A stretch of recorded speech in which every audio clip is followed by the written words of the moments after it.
So tomorrow is the big Mike Tyson and Jake Paul fight. And it just popped up in all my news feeds, and the hype around it is rising. And I wanted to give my opinion, my 2 cents, into who I think is going to win it. So, my prediction of who's going to win. Well, everyone seems to be saying Mike Tyson, and he had a good run a while ago. And yeah, he was one of the greatest fighters ever. Growing up, he was before my time, but I still saw all the highlights. And he was just an amazing fighter. And then you got Jake Paul, who I saw him knock out a fighter. I don't remember who it was, but he's actually a pretty good fighter. And then people could say, oh, he's privileged and this, and he's only good because he's got good training. Well, either way, he knocked out a guy in one of his previous fights. So obviously he's a talented fighter. Whether you think that's out of genuine skill or just some expensive training he got, doesn't matter. He's a good fighter. And he has the physique, obviously, to go numerous rounds. I think toe-to-toe with Tyson. And that's where we get to the real winner. And the problems I think Tyson's gonna face. Because Tyson's 58. He's gonna struggle to find gas in those later rounds. He's gonna get gassed out. I predict at around round 2. And I saw in the training camp thing, it said he's been training to go to round 6. And I think that's very good for him. He needs to be able to go long distance with Jake, I think, in order to snatch what I will define as a victory in a minute. But yeah, the real winner of this fight is going to be a serpent known as Time. Time makes fools of all men. And Mike Tyson's just past his time. His time was a long time ago. And he's just too old now. Granted, he could surprise me. I think the best chance of victory is if somehow he does knock out Jake Paul in the first 2 rounds. But after that, he's gonna get gassed. And he's gonna become progressively more tired as the rounds go on. Because Jake Paul is just a young buck. And he has significantly more energy than 58-year-old Mike Tyson. And here's the thing that I think's might make a lot of people sad and will break a lot of hearts, is that Mike Tyson, if he doesn't get that knockout in the first 2 rounds with a lucky hit and mustering up some old power he still has left, the dangerous part is I predict at around round 6, which he said he's been training to go to round 6, and I think it's an 8-round fight. So 6, 7, and 8 are going to be very, very dangerous for Tyson. He's going to be struggling to put up defenses because he's going to be so exhausted. And I think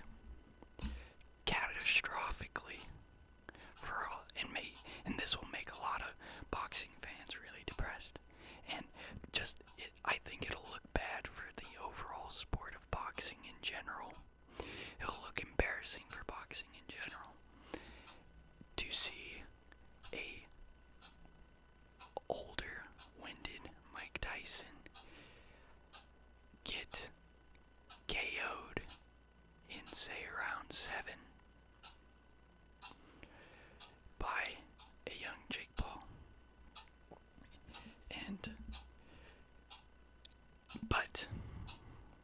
And that'll break a lot of people's hearts. I think that'll make a lot of people question boxing in general.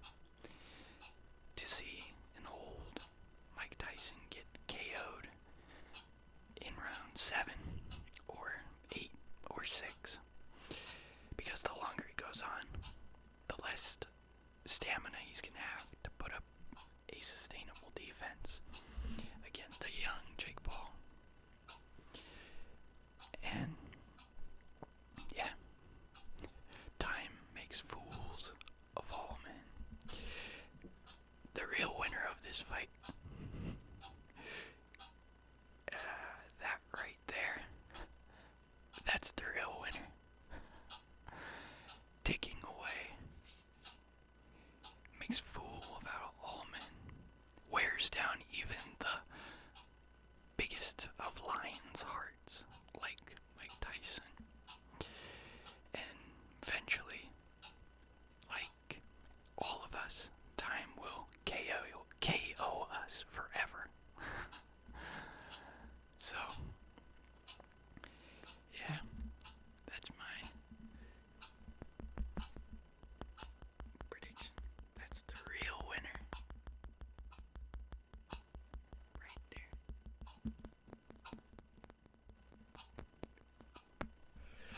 Time. Yeah. And it's gonna be sad. It's gonna be very sad to see Mike Tyson possibly get KO'd. Granted, here's how I can define a win. I'm defining a win in broad terms for Mike. Okay, the real shocker is if he obviously wins by getting a KO in the first 2 rounds. That would be amazing. I'd love to see that. But the more realistic thing is, I think, as long as he can go the distance and go to the 8th round, and even if Jake gets a decision victory, because Jake Paul is going to get a decision victory no matter what, he's going to have more energy to put more shots on Mike Tyson, therefore he'll get more points in the end, period. So, even if Jake Paul gets a decision victory, he raises his hand for a decision, I'd still say that's a victory for Mike, because he's showing, even at damn near 60 years old, he's still got what it takes to go toe-to-toe with one of the better fighters of our time. I mean, just look up the video of Jake knocking out that guy. I can't remember who it was, but he was a prominent, I think it was UFC fighter, and he knocked him out. So, as long as Tyson can prove that he can go toe-to-toe with a young fighter such as Jake Paul, that's a victory for Tyson. And that will keep his ego high. And that's what I suspect is this. If he gets knocked out in, say, round 7, this can be devastating for Tyson. His ego, the whole mysticism surrounding him, the image of the undefeatable Iron Mike. It's gonna look really bad, but that's why I say it's a big loss for everyone in boxing as a whole if Mike gets KO'd. But the real winner, I think, at the end of the day, also is his checkbook. He says he doesn't care, it won't change his lifestyle, but he's making a bag. He's bagging a lot of money in this fight, and so is Jake Paul. But maybe even if he gets KO'd in round 7, 6, 8, he can still see the money he made as a victory, pass that on to his kids too. So that's a form of victory. greedy form of victory. A sinful victory, we'll say. But maybe he can see the money as a form of victory. That money as a form of victory. That big fat money bag. But, yeah. I really hope he doesn't get knocked out in round 7, 6, 8. But time makes a fool of all men. And it will wear down even the toughest lions. And eventually it kills us all. Time kills us all eventually. So, yeah, those are my predictions for the Jake Paul fight.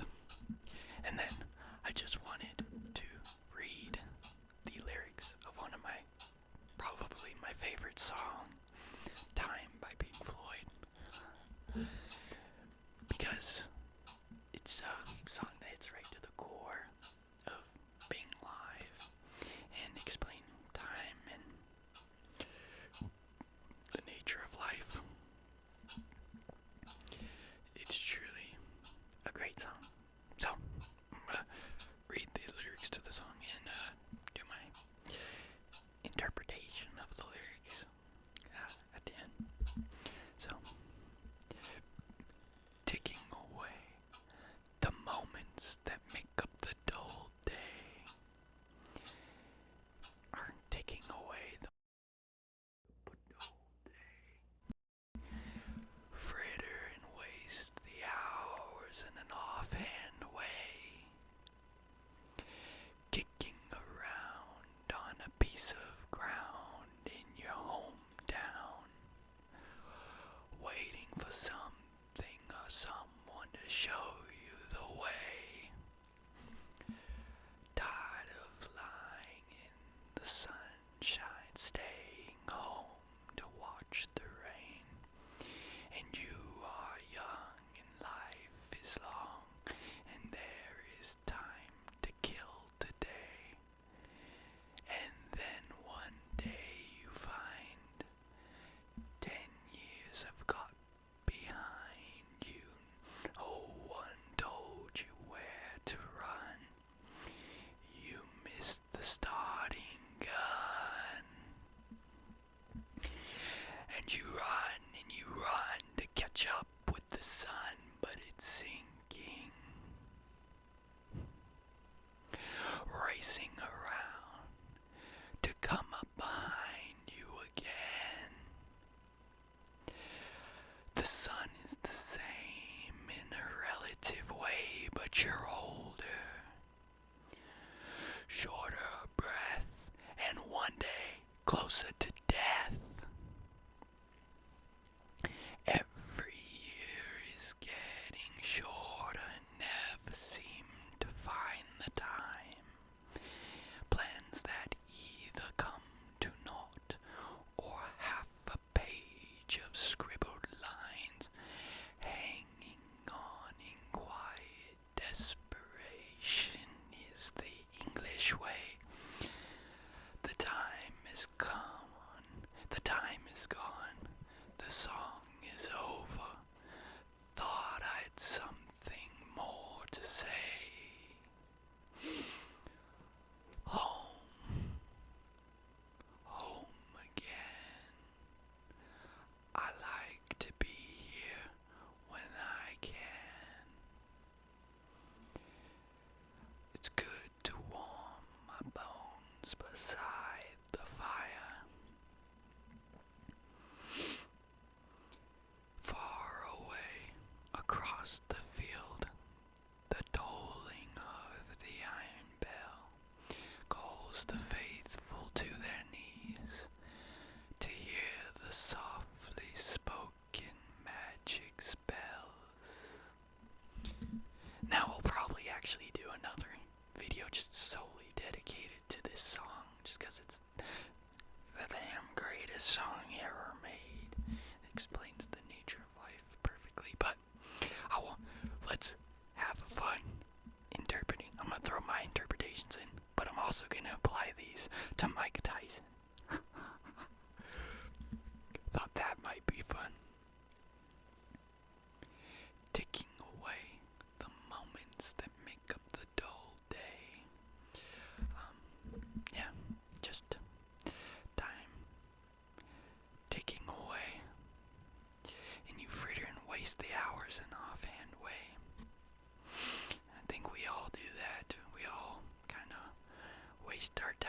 is really no such thing as a waste of time. Like, a tree's not wasting its time, even though it just sits there and soaks up sun.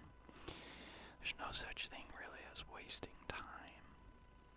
Because everything dies eventually. Civilization dies. The textbooks that document history will die one day. So there's no such thing as wasting time from the standpoint of death. Me. The standpoint of me. Death.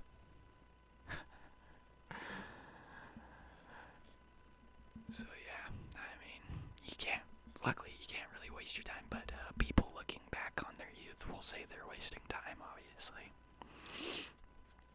Because I could have spent this year better doing this or doing that. Really, nothing you do will ever. And that gets me to the thought of this too. I got this awesome thought that popped in my head a number of years ago is how unlucky the blessed are, in that if you're blessed with fortune, fame, lust in your life, lots of lust and lots of money and lots of gluttony, lots of food, and you get the easy road, $1 million. How shameful and depressed will death make you when your day comes? Because the beggar on the street, the drug addict, is not going to be so afraid of death when it arrives, tapping on their shoulder. I'll tell you who is the most afraid of death. People like Elon Musk, people like Jeff Bezos, people like George Soros, people like Trump, people like Biden, people like name anybody who has everything they think they want in life. Because all of that's gonna get taken away. Like that. The very moment death creeps its head up on them. It's truly quite sad.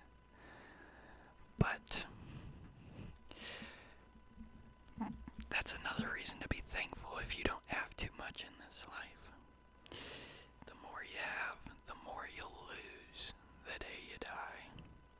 And the more that understanding that you're gonna lose all your money and all of your fame, and even Bill Gates' reputation won't last 1,000,000 years from now. Nobody's gonna, all those textbooks will be burned. If the planet's even still around, it will be forgotten in time.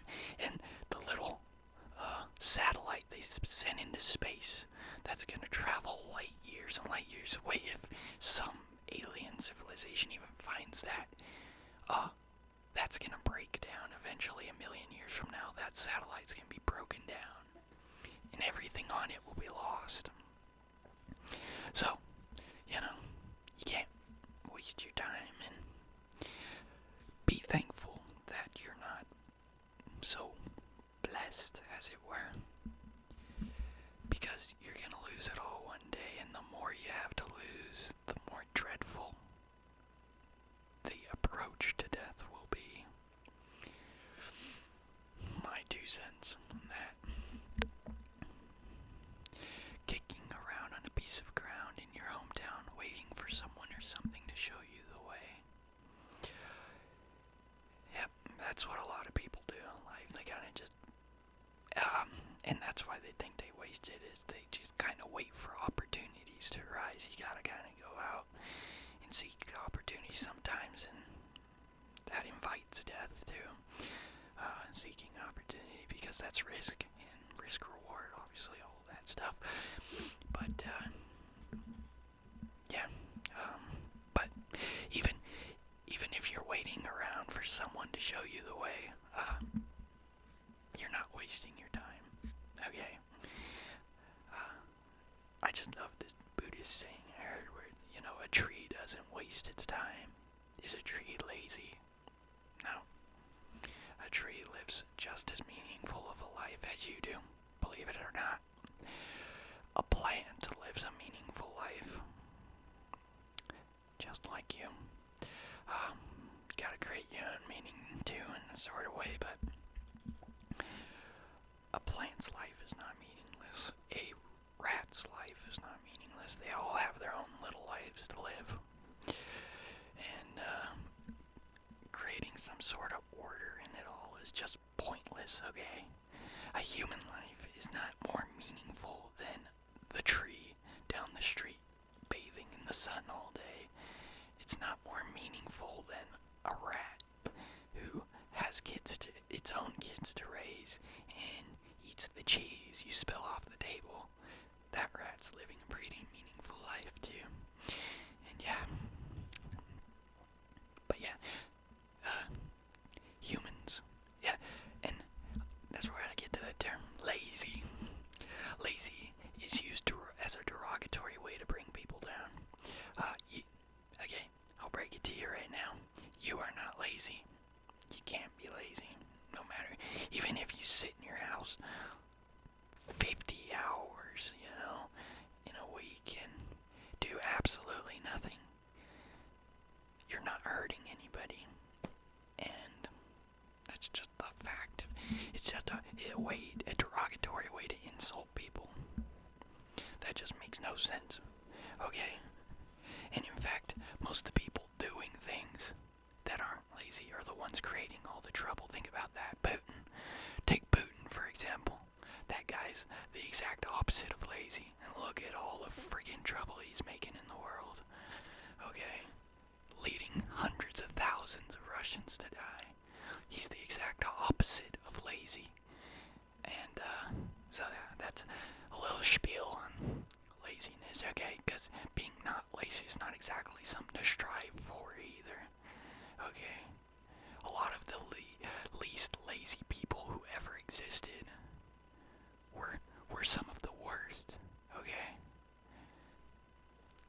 Like, another perfect example of least lazy is Adolf Hitler. Look at that guy. He wasn't lazy. And look at all the freaking the millions he killed. Okay. Granted, you should, obviously try to live in a way that supports yourself and doesn't drag others down. If your so-called laziness drags other people down, that's when it's a problem. But if you don't drag other people down, and even if you don't build people up, it doesn't matter. You don't need to build people up, but the goal is really to not drag other humans down. That's when the term laziness comes about. You don't want to be so gluttonous or so slothful that it impacts other people's lives and makes their lives worse. So, yeah. Okay, that's my spiel on laziness. But yeah, you can't be lazy. A tree's not lazy. It supports itself.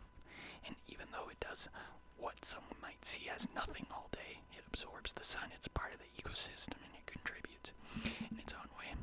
And then, yeah, a lot of the least lazy people have also been some of the worst people to ever exist.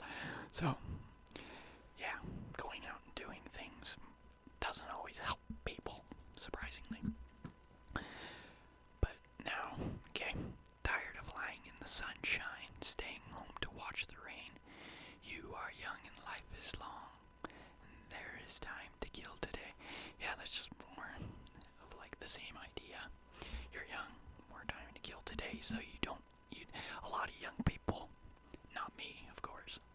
I appreciate every second of every day. I try to, at least, and as much as I can. But obviously, the dread of death will even creep up on me one day. But yeah, tired of lying in the sunshine, staying home to watch the rain. Staying home to watch the rain. I love staying home to watch the rain. Isn't that just watching the rain. Just a little pitter patter, a little pitter patter. The little pitter patter of the rain is just so perfect. Yeah, and I hope it's not implying staying home and watching the rain is like negative. It's not. It's in fact one of the most beautiful things I think part of being alive is staying home watching the rain. And then even snow. And then getting on another side tangent. Staying home and watching the rain and snow is just freaking amazing because it's a perfect and it makes you feel more alive because it's a contrast. Your comfort inside of the house, and then the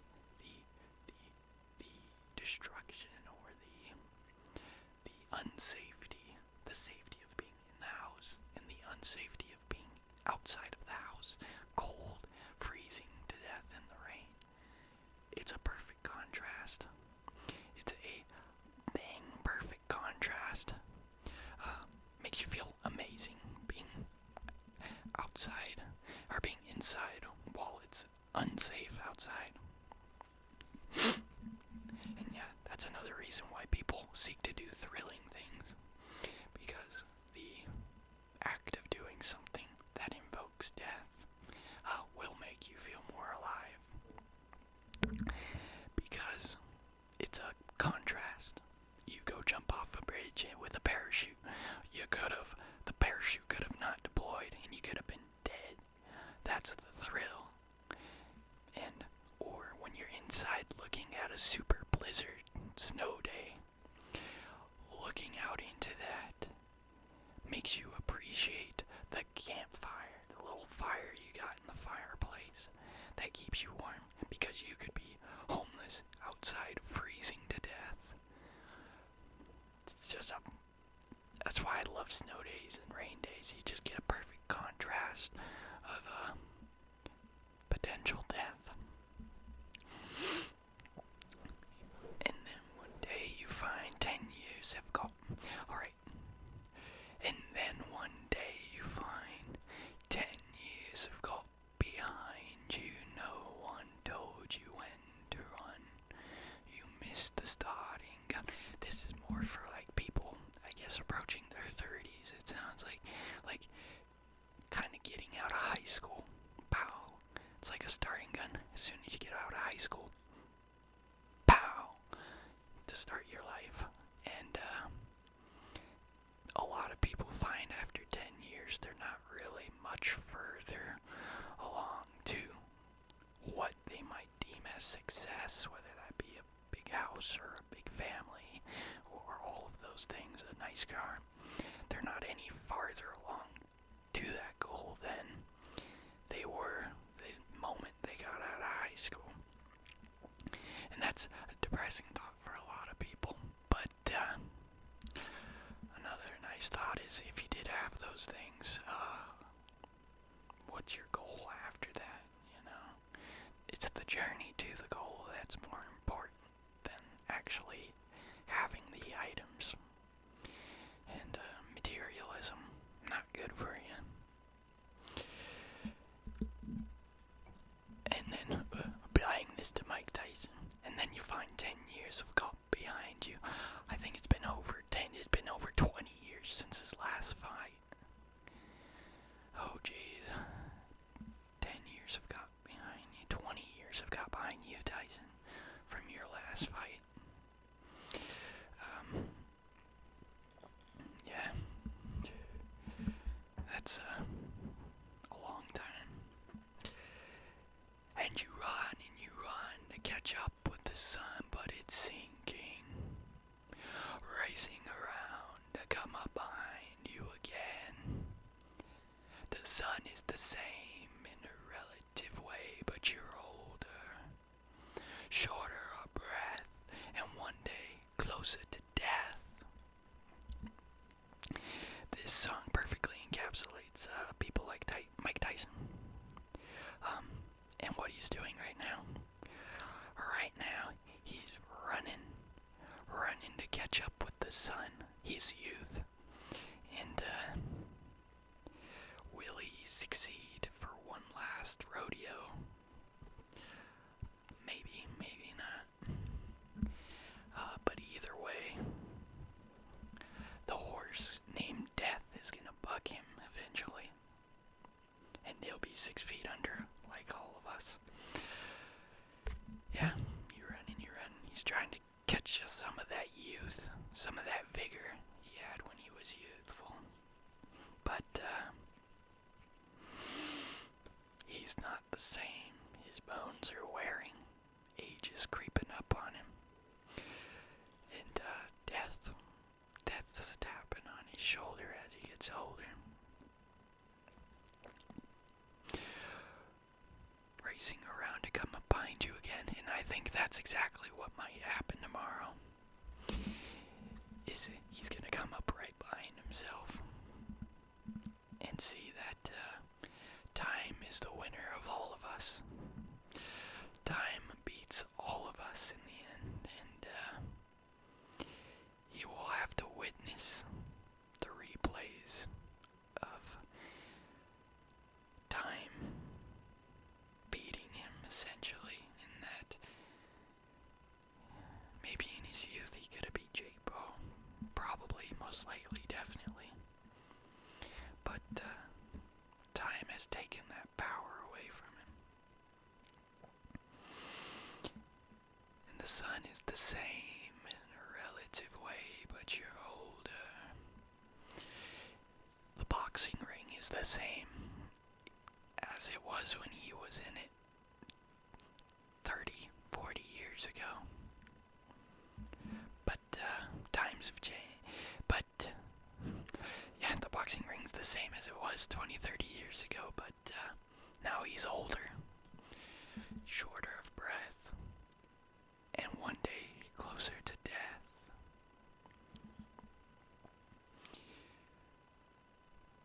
And then that's the same for us. I mean, to sit on a bench and look at the sun, I mean, it ain't really changed. It's actually been getting more yellow, I think. Or no, more white. The sun, look it up, the sun's actually been getting more white recently. Because it's actually getting hotter. It's been getting hotter for like the past 10 years or something like that. Because when I was actually little, I remember the sun being yellow. But you look up at that sucker and it's turning bright white. That's because it's actually getting hotter. And that's an interesting thing. The sun heat fluctuates in cycles. And eventually it'll cool back down a little bit. But yeah, that sucker is white up in the sky. It's that bright. It's that hot. And it was yellow when I was a kid. And then I didn't know this, but the sun actually turns blue if it gets super hot. But that's like in a million years or something. That's not in your lifetime, not in my lifetime. And yep, please like and subscribe. If you like my ramblings, my weaves, as Trumpet put it on the Joe Rogan podcast, my weaving. Yeah, please like and subscribe. And yeah, do it, please, do it.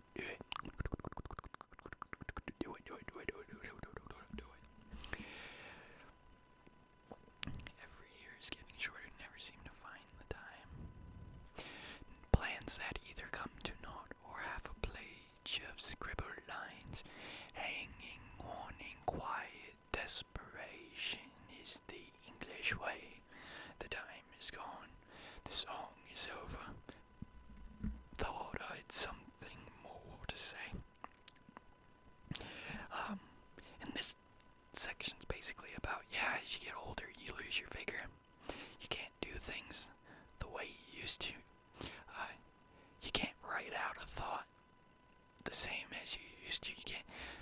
Maybe you used to be a writer and you were able to write hundreds of pages, but now you're older and your brain's a little bit slower than it used to be. And now you struggle to write. And yeah, writing out plans. That's what that one's about. But applying to Tyson, losing your vigor in the boxing ring. Losing your vigor.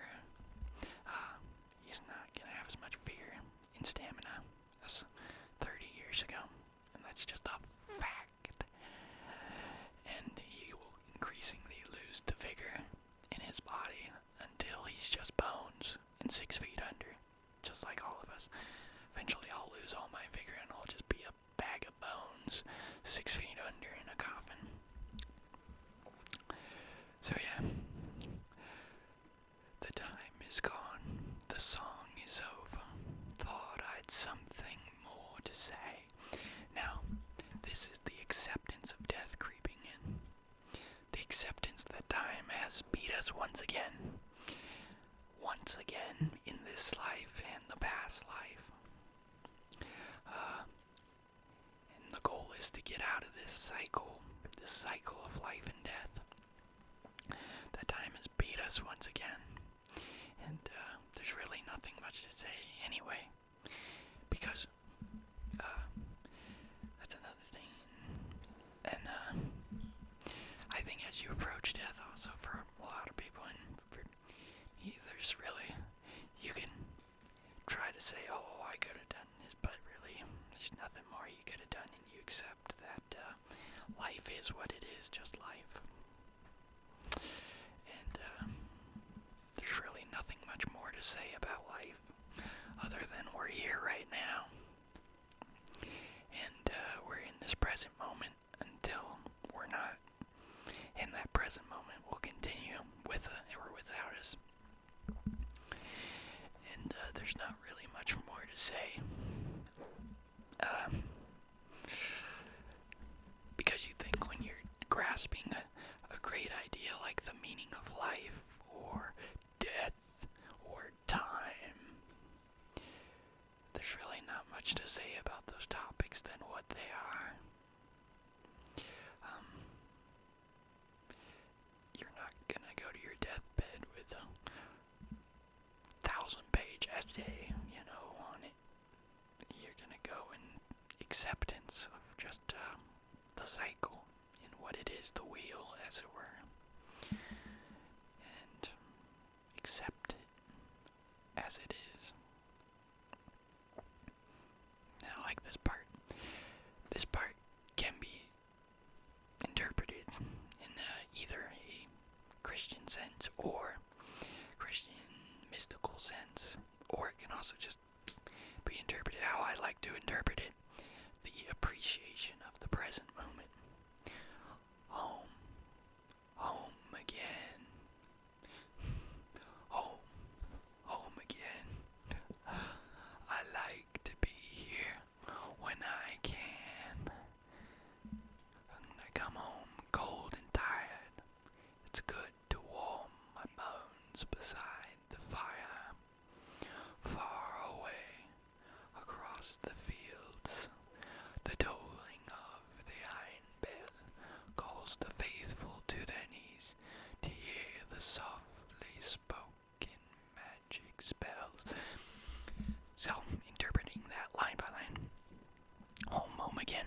So, in the present sense, and I like to be here when I can. It's amazing, just being at a place you feel comfortable at, a place you consider home. That's probably the most important thing you can do in life. Feeling at peace, at one with where you're at. Awareness in the present moment. The biblical sense is that, like death, is a cycle, and you're right back to where you began.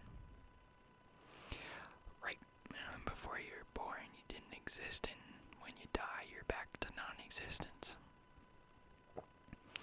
And being non-existent is probably pretty peaceful. Probably pretty darn peaceful.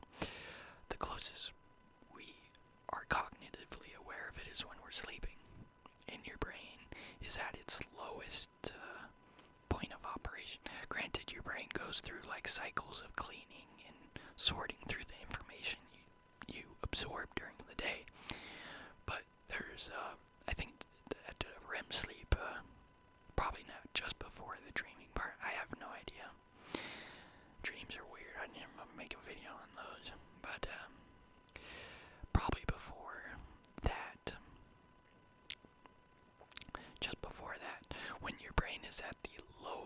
percentage of usage. It's probably, I think it's only like 10% or something like that.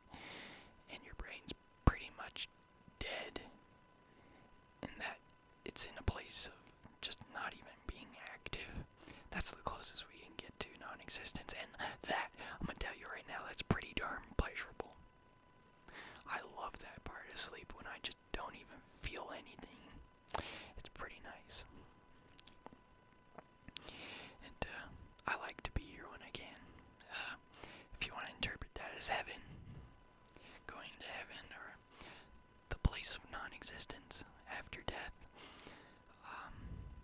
yep, you can do that too. And when I come home cold and tired, it's good to warm my bones beside the fire. My bones, my bones, my bones, my bones, my bones, my bones. I like saying bones. Yeah, that is amazing. Getting warmed by fire in the rain once again. That's a contrast to death. That's a contrast to death. That's why people like it so much on a subconscious level. I acknowledge that on a conscious level, but most people only acknowledge that. They say, oh, I like the fire just because it feels so nice on my body, and I like seeing the rain because I like the little pitter patters, but on their subconscious level, they like it because it's the exact opposite of death. And the exact opposite of death is life. That's why they like it. It's a direct contrast. And, yeah, it's a direct contrast to death. Coldness also associated with death. Warmth associated with life. Energy gives off heat. Non-energy doesn't give off heat. Absolute zero in space, you know. So, once again, direct contrast between life and death. Between life and death. Me. Okay. The tolling of the iron bell calls the faithful to their knees. To hear the softly spoken magic spells. Once again, a biblical interpretation could be it's kind of like heaven, you know. Being called back up to God. Another interpretation is that I apply is and death is God. Okay, God is death. Period. God is death. God is but that's another thing. He's also life. He's everything. But yeah, that's one thing. The void, nothingness, and everything. But the tolling of the iron bell. The interpretation I was gonna get at was death is the ultimate equalizer. Whether you're a beggar, a king, or a street sweeper, we all dance with the Grim Reaper. We all dance with the Grim Reaper eventually. And the kings dread death way more than the street sweeper does. I'll tell you that much. And in fact, if you go low enough in the downward spiral of life, you can look forward to death. But that's an entirely different thing that I don't want to get into. It's a depressing part of psychology, but yeah, the downward spiral. And you could get to a point where you look forward to death. And yeah, I've been at that point before years ago. I was at that point, but yeah, you know, they call it suicidal ideation, but whatever. We're gonna not talk about that anymore. We gotta just appreciate life for what it is right now in the moment. And eventually, even King Henry met death. Even the great Alexander met death. Even the amazing Genghis Khan. And yes, it's Genghis Khan met death. Even his mighty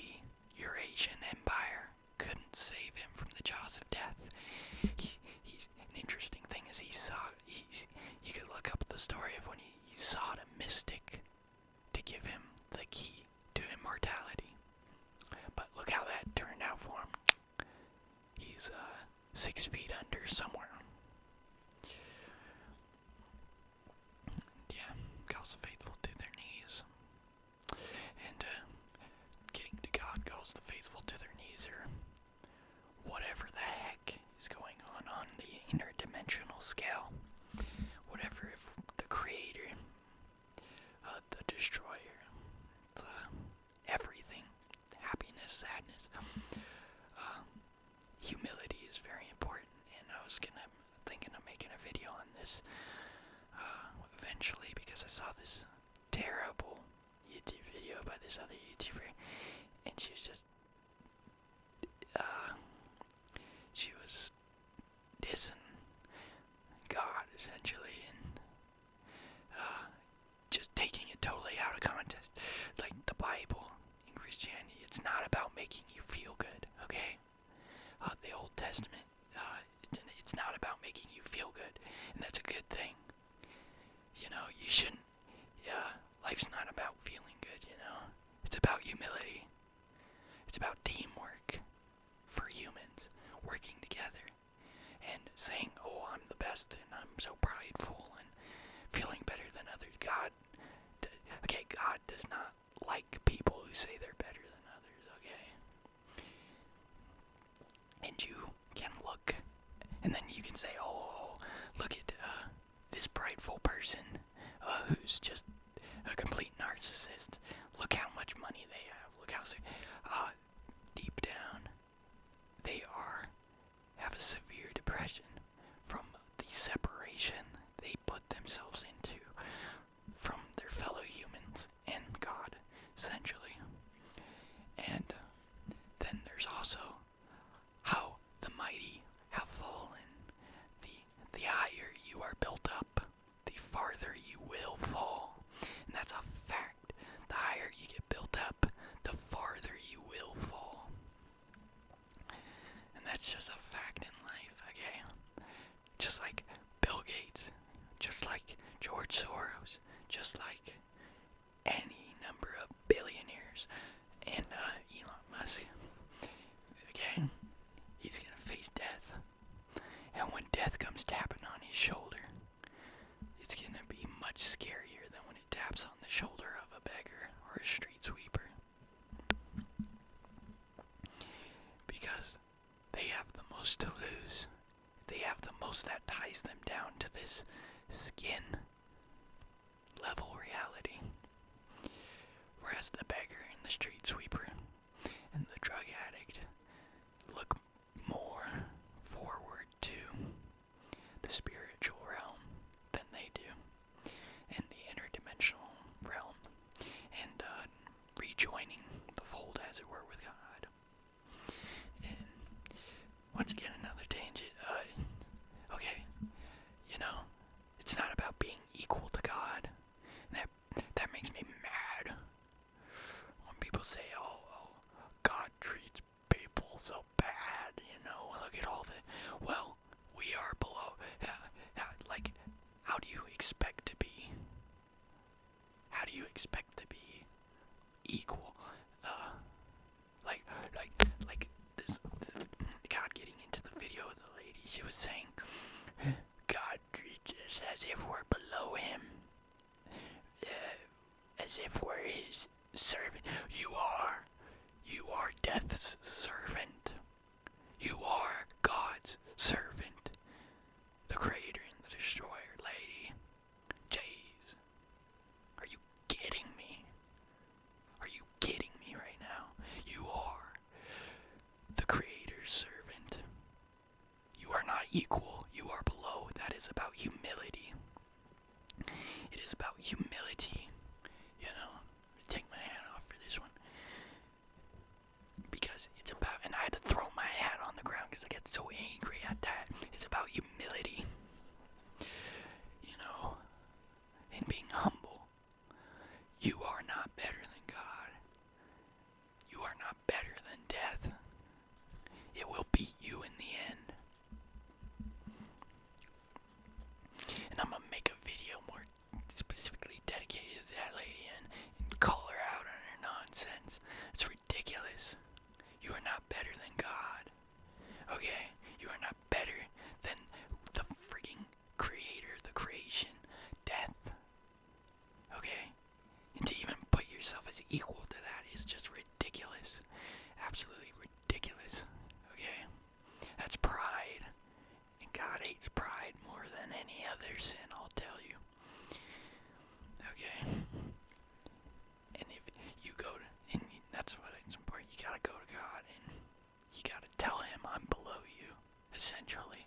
is that created this universe dimension, you better go with humility and teamwork in mind, and acknowledge that there's a boss, essentially, because just like a company, you go to your boss and you say, oh, I'm equal to or better than you're fired, okay, you're going straight to hell. And that's what's going to happen, is that she's going to go straight down hell. And hell is the absence of God. It's not necessarily just a place of fire and brimstone. It's the absence, being totally disconnected. And imagine that, and why is it bad? Well, why would you want to be totally disconnected from everything that is blissful, amazing, perfect? That is hell. Being disconnected, being absent from something that is totally perfect and blissful. Yeah, humility is important. Acknowledge that you are below. You are a sinner by nature. That's important for life. Just life advice when facing death. That we are below whatever the heck created us. Whether that be God, or that be Krishna, or that be whatever the heck you want to say created us, you better just recognize that you are below and essentially meaningless in the scheme of perfection and creation and all that. But yeah, I'll make a video more directly talking about that one day. And yeah, so yeah, that's my prediction for the Mike Tyson Jake Paul fight. And then that was me reading Time by Pink Floyd, and just kind of my thoughts on time, which is the ultimate victor of all. The ultimate victor of all.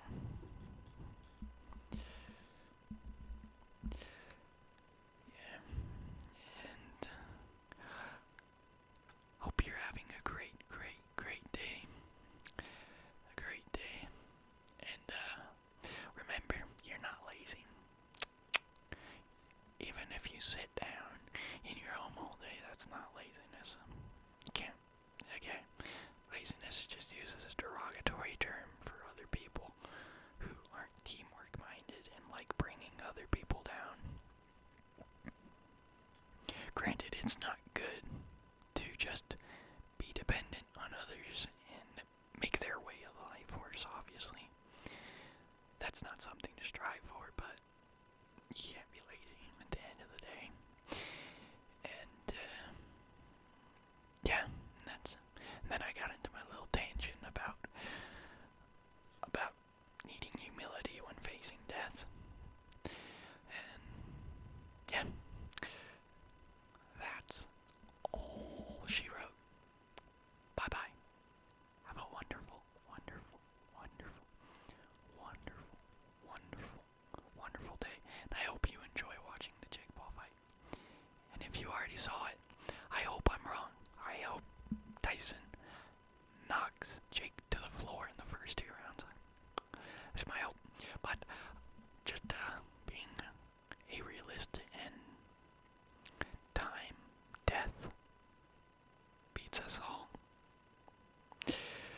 So, but yeah, I hope he wins.